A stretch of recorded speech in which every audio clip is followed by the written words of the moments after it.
اللہ تبارک و تعالیٰ کے مقدس رسول دانائے غیوب صلی اللہ تعالیٰ علیہ وسلم نے ارشاد فرمایا،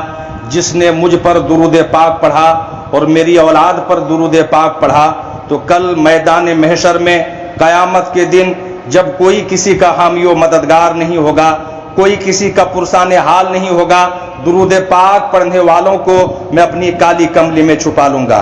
اس حدیث پاک کو جب آج کل کے کچھ لوگوں نے پڑھا تو دل میں خیال آیا،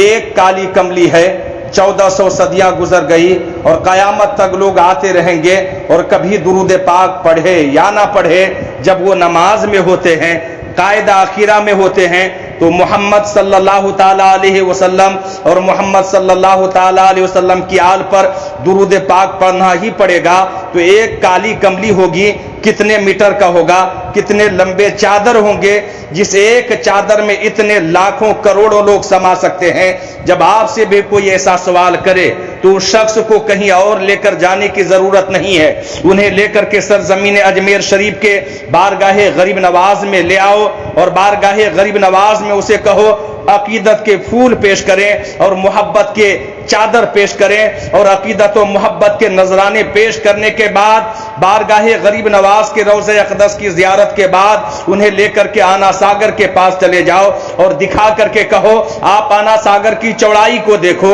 آپ آنا ساگر کی لمبائی کو دیکھو، آپ آنا ساگر کی گہرائی کو دیکھو، آپ آنا ساگر کی اونچائی کو دیکھو، تو یہ تو آنا ساگر سمٹ کر کے چھوٹا ہو گیا ہے۔ اکابرین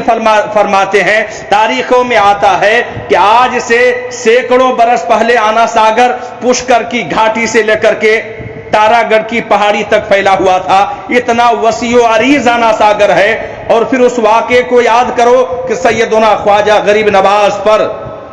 جب حاکم ہندوستان نے، حکمرانوں نے آنا ساگر کا پانی بند کر دیا تو غریب نواز نے ایک مرید سے فرمایا جاؤ اور ایک کوزہ لے کر کے جاؤ اور آنا ساگر سے کہنا تمہیں غریب نواز بلاتے ہیں۔ تو حضور غریب نواز کے خادم وہاں سے نکلتے ہیں اور آنا ساگر کے قریب جاتے ہیں اور آنا ساگر کو فرمانے غریب نواز سناتے ہیں کہ آنا ساگر تمہیں معین الدین حسن چشتی بلاتے ہیں۔ تاریخ میں یہ مرقوم ہے، علماء فرماتے ہیں، مشائخ اعظام کا قول ہے کہ ایک چھوٹے سے کوزے میں آنا ساگر کا سارا پانی ایک ہی کوزے میں سمایا۔ میں بتا دینا چاہتا ہوں جب غریب نواز عطائے رسول ہوتے ہوئے اتنے بڑے آنا ساگر کو ایک کوزے میں سما سکتے ہیں تو وہ تو نبیوں کے امام ہیں، وہ ساری کائنات کے